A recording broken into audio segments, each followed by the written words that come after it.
Hey everyone, Shabby Gamer here, and welcome back to the WWE 2K15 Universe Mode, and this, which is our next episode of Global Force Wrestling's Global Impact. And we have a couple of big debuts for you here this evening, and there you see them, as requested by Tabby Gamer. We're going to see the Motor City Machine Guns, Chris Sabin and Alex Shelley, taking on the newly crowned Junior Heavyweight Tag Team Champions, South African Pride, Justin Gabriel and Angelico, and the titles will be on the line. We'll also see Johnny Gargano facing off against Matt Sydal. Alberto Del Rio will take on Michael Elgin. Shinsuke Nakamura will take on the Intercontinental Champion Brian Cage. And in our main event, the Rainmaker Kazuchika Okada faces off against AJ Styles. So without further ado, let's get straight into our first match.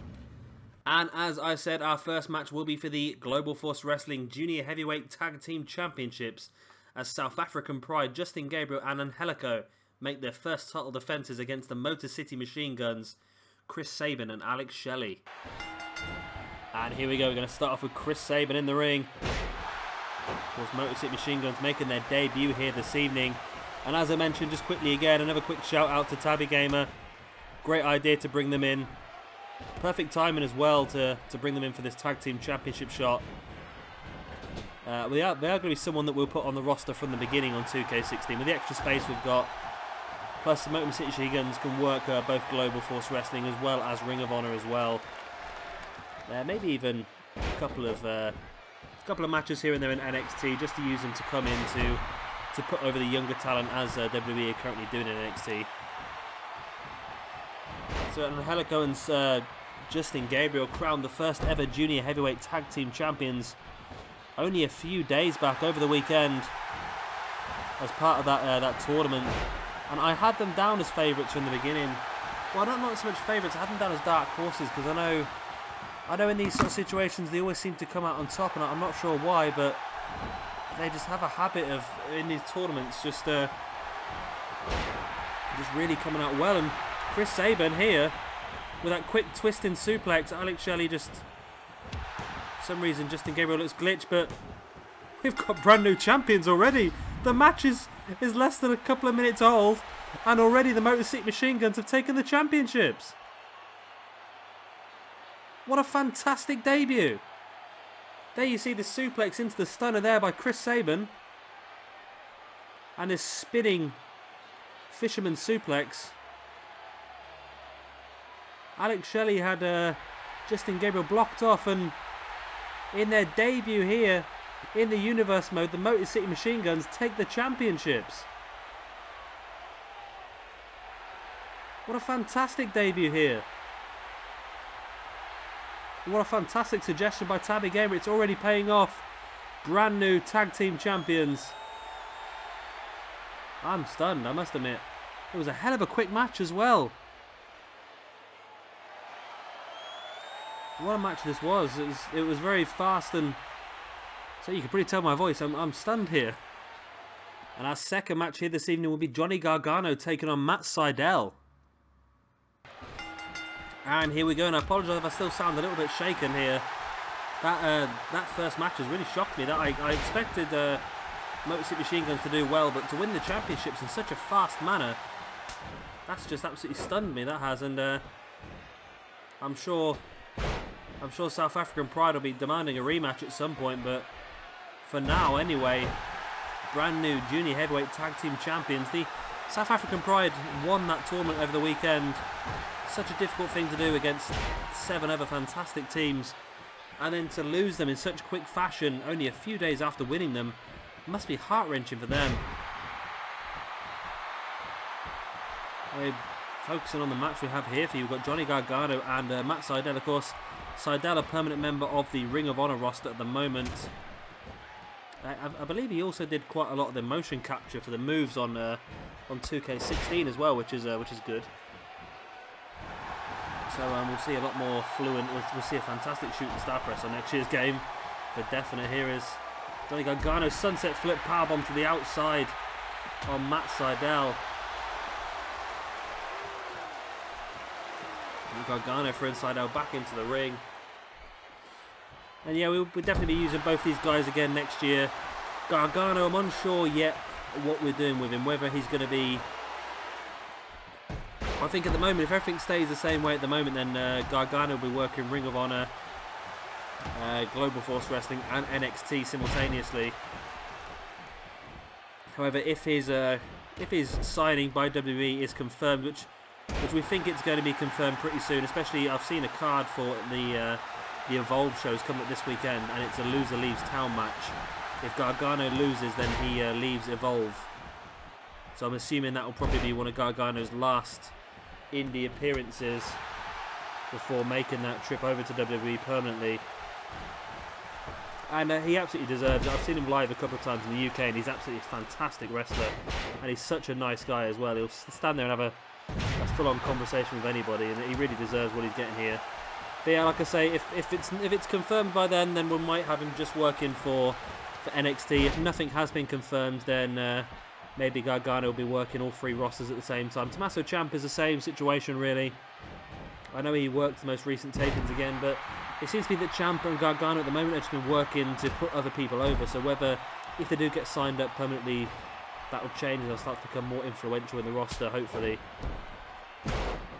But like I said, we've still got 3 weeks left yet. There's a lot of things that could change, and our rosters will evolve along with that as well. Sydal here taking some early control. I've already said with Gargano, I intend on giving him a bit higher stats next year and letting him actually compete at the top end of some of these cards, because he sort of does in most indie companies. Johnny Gargano is a main eventer, and there's no reason why he couldn't be. Because at the moment, the main problem we got with this Global Force at the moment, I've noticed, is that all the top guys on this roster are all Japanese, apart from obviously AJ Styles and of course Brian Cage now, who's won the G1 Climax Festival. But stats-wise, I think Okada and Tanahashi are the top 2 guys on this roster, closely followed by Ibushi and Nakamura as well. So there's a fair large amount of Japanese wrestlers on the top of this roster. So next year we'll be looking to try and spread it out across the world a bit more. Of course, AJ Styles will be very influential in both rosters, as will the likes of Michael Elgin as well. But Johnny Gargano is someone that I see competing at the top end of both Ring of Honor and Global Force as well, of course, unless he's been confirmed as an NXT signing by then. And there's that leg sort of cutter there by Matt Sydal. We've seen him use that on a few occasions as a finisher maneuver. It's not enough to finish it off here, though. I thought he might be trying to set Gargano up there for the German suplex shooting star press combination. We've seen him use that a couple of times in this universe mode, and it's absolutely fantastic when it comes off. It looks an absolute treat. A couple of back elbows here by Sydal on Johnny Gargano. Again, throwing Gargano into the corner. Sydal takes Gargano up. Joins him up there. Oh, Frankensteiner instead. Brings Gargano back up to his feet again, but Gargano fighting Matt Sydal away. And of course, Sydal doesn't normally work on this roster. He is normally Ring of Honor. Well, it might be interesting to see how he gets on in a Junior Heavyweight Championship match against, of course, Kenny Omega. Gargano now with the arm hooked, the underhook brainbuster on Matt Sydal, and now instead of going for the pin, he's gone for the head scissors. Maybe he should have gone for the pin there, straight after that brainbuster. But Johnny Gargano continues the assault here on Matt Sydal. Back elbow by Sydal. Standing shooting star press. Brings Gargano back up to his feet. What's Sydal going for here? He brings him up into a powerbomb, and Gargano reverses there into the facebuster. And now just stamping on the back of the arm of Matt Sydal. Standing shooting star press of his own. Sydal now throwing Gargano into the corner. Running clothesline. And you'd think that Sydal will be looking to try and finish his match off soon. Great DDT there by Sydal, using his entire body weight to bring Gargano down into the pin. Oh, so close to a 3 count there. Now Gargano locking in the Gargano escape. That variation of a crossface. The Gargano escape, but Sydal manages to crawl his way to the ropes and breaks the submission hold. But has the damage been done? Sydal joining Gargano on the outside here. Oh, spiked DDT on the apron.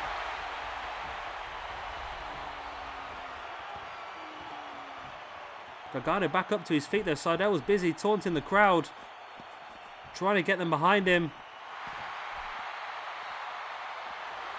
Now Sydal with that cutter again with a leg. But doing it on the outside of the ring is not a very good move for Sydal, because it means he struggles to capitalise on it. Backbreaker, neckbreaker combination by Gargano. Back in the ring, and Sydal's got a chance of being counted out here. Referee allowing a couple of extra seconds there while Sydal was down. I think he doesn't want this match to end by count out, and of course neither do we as well. Sydal with a springboard Hurricanrana on Johnny Gargano. Back up to his feet again. Throwing Gargano into the corner. Takes him up onto the top, and this is what I'm talking about. You see him hooking the feet there. German suplex. Shooting star press, the airborne. 1, 2, and 3. Evan Bourne, Matt Sydal. Successful here over Johnny Gargano. This is the pin early on from that first sort of cutter with the leg. This that spiked DDT on the apron as well. Gargano could have been left out there. I think he could have been counted out. And again, almost like a reverse DDT, but using the leg. And this is the great combination. I love this combination. The German suplex off the top. Holding on, bridging. And then the shooting star press. Great victory here for Matt Sydal over Johnny Gargano. And Sydal has a very successful debut over here in Global Force. Not sure if he's been over here before. I don't think we had him downloaded before the Best of the Super Juniors competition. So I think this might actually be his debut in Global Force. But you know what? After a match like that, you've got to put him down as a contender, maybe for the Global Force Wrestling Junior Heavyweight Championship as well. Maybe we'll see Drake Younger defend that belt in the next few weeks. Of course, Drake has been unbeatable since winning that a few months back. And Matt Sydal could really be a formidable opponent for him. And match number 3 this evening will be Alberto Del Rio taking on Michael Elgin. And here we go, 2 big hitters here on this Global Force roster. And of course, as I mentioned earlier, we're going to try and vary the top end of both Ring of Honor and Global Force next year. So instead of just having the Japanese stars, Okada and Tanahashi at the top of the... But effectively, Okada, Tanahashi, Elgin and Styles are the only people that have actually fought for the championship in the whole of this Global Force Wrestling universe mode. So we'll definitely try and vary it a little bit more next year. Of course, with the 2K16 roster, we are going to have a much longer universe mode, hopefully. Going to try and go as long as we can. A good while. This has got about 4 or 5 months now, and I'm sure with 2K16 we can try and go for the full year. It's a lot of work by me, but of course if you guys are enjoying it, then why should I stop, I suppose. I'm enjoying making them, and of course I'm hoping 2K16 is going to be a lot better, a lot more user-friendly as well in the universe mode. That'd be, if it's more user-friendly, it's going to make it so much easier and quicker to make videos. And of course get some better content out for you guys as well. I think they've recorded a lot of new cutscenes and things like that as well, because I've heard rumours that I've forgotten her name now. Renee Young is going to be involved in the universe mode for some backstage segments, and that'd be nice. Having the backstage segments might help us with some more feuds rather than just having match after match. Maybe you can have a little bit of a backroom sort of brawl, or just a bad-mouthing each other on interviews, and just things to slowly develop a feud rather than just having the same 2 guys face each other every single week. So I'm hoping we get some more details on the universe mode. It seems odd because we've had the full roster, we've had the DLC announced, we've had all the details on my career announced. Today we've had all the details for Create a Superstar announced. We've had all these things announced, but then no one's really spoke about universe mode at all as yet. We know I think all we know so far is that Renee Young is going to be involved, and we also know that that wrestlers can now be booked on more than one show at the same time. So that's the only things we really know, and I'd love to get some more detail. I'd love to know if we're going to get increased amount of feuds, whether we're going to be able to add more championships to a roster. I think if those two things are changed, I think it would make a hell of a lot of difference. I really think it would. And if we can do things, I'm not expecting wholesale changes in the universe mode, but those two things make a massive difference. Other things that people have mentioned is maybe booking 2 shows on one day as a possibility. I know some people have said about that, and you could do things like that. You could have Monday Night Raw, and you could have Raw as well. We could have the Attitude Era and the current day roster both on Monday, and then have SmackDown for both on the Thursday as well. That will help us use all the guys a bit more if we had 2 weekly shows. But again, we just don't have any detail as of yet, and it'd be nice to have that detail. So hopefully 2K will drop us something. Of course, there's only about 2.5, 3 weeks until release date now anyway, so I'm sure if we don't find out, it's not going to be too long before we do. And I will be doing that sort of thing as soon as I get the game. Yeah, as soon as I get the game, the first one I'll probably do is load up the universe mode, have a look around, just explore. Won't necessarily play any of it, but just sort of explore and see the new features and how it all works. And once we know all the new features and how they work, then we can start to plan on how to use those features to our advantage and try and make the show as good as possible for you guys. And as I mentioned before, if there's anyone you'd like to see in my universe mode on 2K16, please let me know in the comment section below. I do take all of your comments into account, but maybe not like instantly, because sometimes it takes a little bit of time to develop, or sometimes some people are already involved in certain storylines. And I've had a suggestion today, I think it was from Tabby Gamer again, I might be wrong actually. I'll have to double check, but a great super kick there. Michael Elgin went for the springboard, and Del Rio caught him with the super kick, and could this be all? Oh, Michael Elgin kicks out. You've had the suggestion today to the feud between John Cena and Dolph Ziggler for the championship, and going to have to double check to make sure. Well, at the moment, John Cena is going to be defending his World Heavyweight Championship at Hell in a Cell in a Armageddon Hell in a Cell, 6-man Hell in a Cell match. So he might not have the belt coming out of that pay-per-view, but if not, we'll still do the Cena versus Ziggler feud. Ziggler's also going to be involved in that. Well, he's got a chance to be involved in that Hell in a Cell match. I'll have to find out next week on Monday Night Raw whether he does qualify or not. I hope he does, to be honest, because I'd love to see him in that Hell in a Cell match.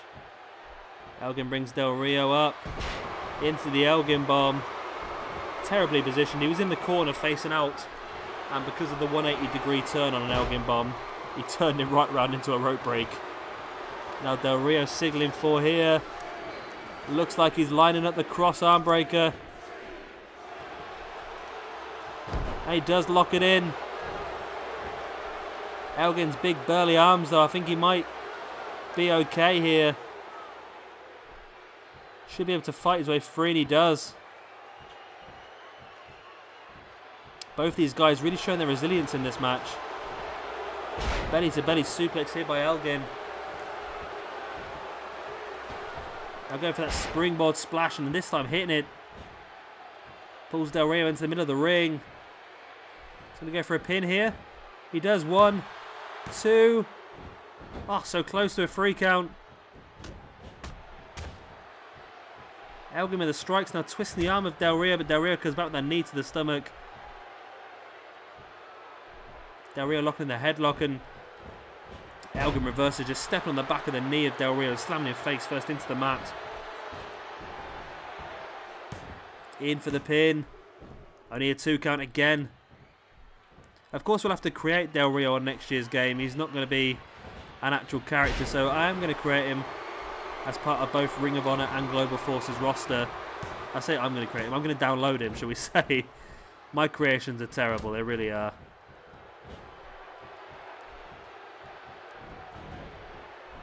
Shoulder block there by Michael Elgin. Going for the pin again. 1, 2. Again, only a 2 count. And of course, Michael Elgin will be working both Ring of Honor and Global Force as well, as part of the tag team of the Unbreakable Machines. I'm not sure them two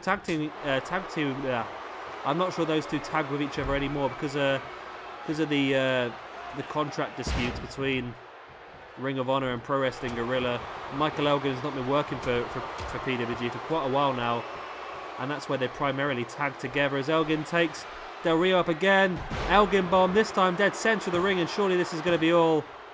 And it is. Michael Elgin picks up the victory here over Alberto Del Rio. Here's the second of those angle slams. It was only for a 2 count there for Elgin.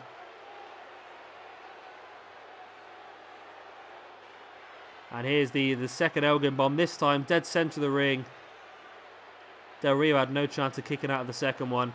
And it's a shame we didn't see all the replays, because I really wanted to see I really want to see the springboard into the super kick again. Because I just missed it out of the corner of my eye. Because I've got the TV, which obviously I'm commentating off of. Then I've got the laptop in front of me, which is recording, and the laptop is showing me everything that happens on the TV, but like 5 seconds behind. And I just sort of glanced across at the laptop to make sure the sound was still on, and as I glanced back, it super kicked him, and I was gutted that I missed it. I'm going to have to watch my own video back just to see it. And match number 4 this evening will be Shinsuke Nakamura taking on the Global Force Wrestling Intercontinental Champion, Brian Cage. And here we go. Of course, we saw Brian Cage successfully defend the Intercontinental Championship last week on Global Impact against Hiroshi Tanahashi. And Kazuchika Okada was at ringside trying his hardest to distract Brian Cage until eventually the referee threw Okada from ringside for just getting involved far too many times, and Brian Cage was just able to finish Tanahashi off. And Elgin takes Nakamura up, and there's a big powerbomb. And Brian Cage has just been absolutely unstoppable the last few weeks. For him to come out, I'm not saying that he's not a fantastic wrestler, he is of course, but I must admit I was not expecting him to win the G1 Climax Festival. There were so many big names in there. Of course, we had the global champion Okada, we had Tanahashi, AJ Styles, Ibushi, we had Samoa Joe, Sami Zayn, Daniel Bryan, and for Brian Cage to come out on top, for any of those guys to come out on top, is really an incredible feat. But for Brian Cage to do it while he's already the Global Force Wrestling Intercontinental Champion really shows just how much of a strong wrestler he is. There is a chance that he could walk in. There's a chance that he could walk out of our big Global Force Wrestling finale episode in about 6 weeks' time as the double champion, which would just be insane for a roster this strong and this varied. For Brian Cage to hold the main event championship and the upper mid-card championship would just be an amazing feat. Of course, if he does still hold the Intercontinental Championship at that finale episode, he will have to defend that belt as well as challenging Okada for his belt. So it's not going to be an easy night for Brian Cage at all. And of course, as I said, he has to get there first. Pretty sure he'll have at least one more championship defense until that big finale episode. As I say, it's going to be... that's probably about 6 or 7 weeks away. It's going to be one of the last episodes we upload as Global Force. So yeah, it's going to be interesting. Of course, talking of finale episodes this week, as Elgin there with the Fisherman Suplex. I keep calling him Elgin, it's Brian Cage with the Fisherman Suplex. Yeah, this weekend will be the finale of the Retro roster. We have just one more weekly episode for you, which will be uploaded on Thursday evening. And then we have the pay-per-view on Sunday, the big Starrcade pay-per-view.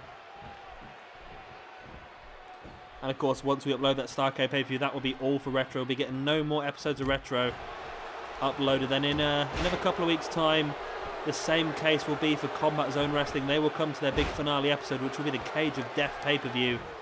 We'll have a 6-man Hell in a Cell as our main event there. As Cage taking Nakamura up. Oh, we've seen this before. There's one powerbomb. There's a second. And the trio of powerbombs on Shinsuke and Nakamura. And this could be all. Brian Cage, 1, 2. Only a 2 count. Cage with that back elbow. bringing Nakamura back up to his feet. I didn't realise Nakamura is actually quite a tall guy himself, isn't he? Neckbreaker by Nakamura. Yes, as I was saying, we are going to have them finale episodes.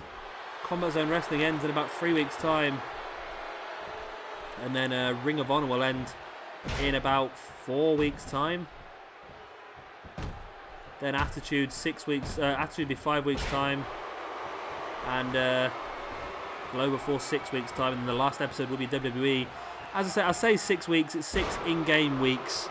Obviously, I'm going to try and get every single one of these episodes uploaded before 2K16 comes out. I don't know if I'm going to manage to do that or not. If I don't, oh my word. Cage just launching Nakamura up onto his shoulders. Into the F5. 1, 2, and 3. And can anybody defeat Brian Cage? He's just unstoppable. What a way to finish the match off. Just launching Nakamura up into the air and catching him. This is that triple powerbomb. That could have been the end of the match there and then, but only down for a 2 count. Nakamura with that fall-away slam. Oh, we're not going to see it. Oh, the replays in this game are dire. They really are. Oh, and here's Okada. Oh, Kazuchika Okada taking out Brian Cage with the invisible title belt. And I have no idea why that's done that before. Oh, it's like the game knows what's happening. I haven't set up a feud. I haven't set them as enemies. But that's amazing. That's exactly the cutscene we want to see. If only the championship belt wasn't invisible. But perfect. As we know, Okada will be facing off against Brian Cage for the Global Championship at our finale episode. And Kazuchika Okada here just trying to get in the mind of Brian Cage. And I think he's succeeded here this evening. Now Okada will stay in the ring because he's in our next match. And as I said, our next match will be Okada taking on AJ Styles. And it looks like Okada's not the only one to stick around at ringside. Brian Cage has also stayed. And here we go. AJ Styles versus the global champion Kazuchika Okada. As you see Brian Cage at ringside. Cage just recently attacked in the last match, or by the end of the last match, by Kazuchika Okada. Cage who picked up another fantastic victory, this time over Shinsuke Nakamura. Of course, last week defeating Tanahashi, even after Okada tried his hardest to help Tanahashi get the victory. Eventually, Okada was sent to the back for just interfering far too many times. And now, obviously, Brian Cage here looking to try and get some retribution over Okada. I just see him just pacing back and forth there on the outside. Okada's really in control of AJ Styles here. And I think that's one of the problems on this universe mode with the momentum, is that once somebody starts to pick up momentum, they become absolutely unbeatable. Hence what's happened with Drake Younger, and now what's happening with Brian Cage as well. I think Okada's momentum is pretty good as well, but I think the top two on our universe mode are Brian Cage, and Drake Younger's completely maxed out. He's just unbeatable as Drake Younger. And I think that's I think the momentum is a little bit too strong. It makes sense for guys with high momentum to have more chance of winning matches, don't get me wrong. But at the moment they're becoming unbeatable. And I think well, basically if I give Drake Younger an opportunity at championship, I know he's going to win it. Hence, he's already won it twice. The only reason they lost the Ring of Honor Tag Team Championships is because Sami Callihan was pinned. Great big elbow there by Okada, and Okada's really dominating AJ Styles here this evening. Styles will be hoping to try and get some momentum back into this match. But every time he tries to put together a couple of moves, Okada is just one step ahead of him.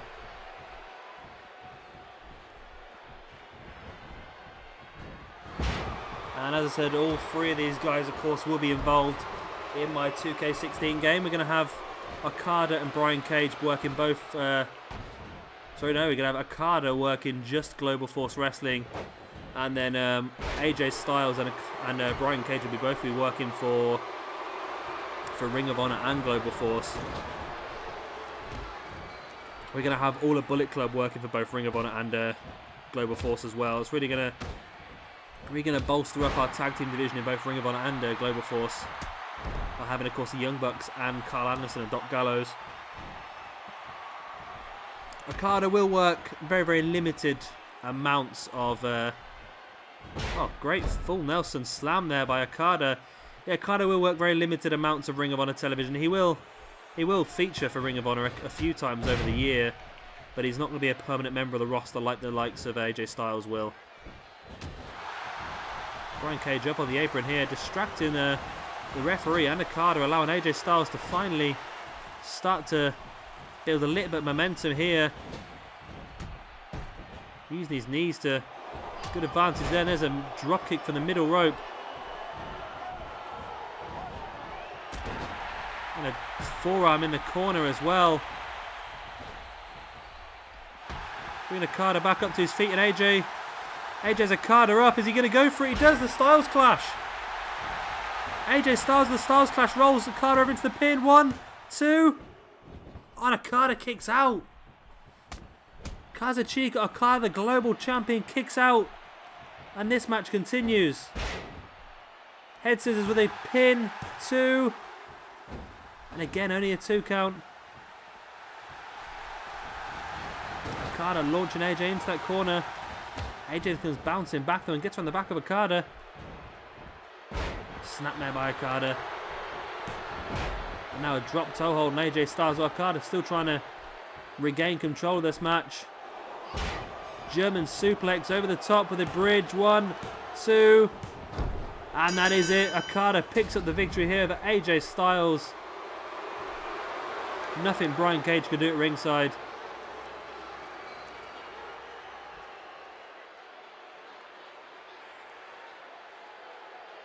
You see the Styles Clash here by AJ. I thought this was going to be all for Okada. And if Styles had rolled him over as normal, I think he might have got the pin. But he released it and then got back up and rolled him over. And this is the beautiful German suplex to get the victory. See him going over the top and bridging as well. Very agile move, that very athletic move by Kazuchika Okada to pull that one off.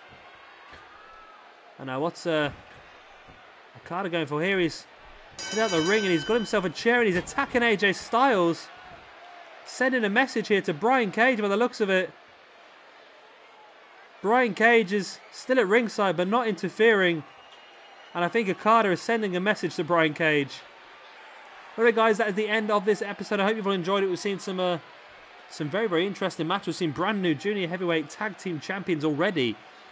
We've already seen 2 champions and the belts have only been live for about 3 or 4 days. We've seen Okada just physically assault anybody and everybody who's in his way. He attacked Brian Cage with a championship belt and he attacked AJ Styles with a chair here this evening. I'm sure he'll have some retribution to pay next week for that though. If you could like this video, absolutely fantastic, helps me a ton, and of course subscribing is 10 times better. I've been Shelley Gamer and I'll see you in the next video.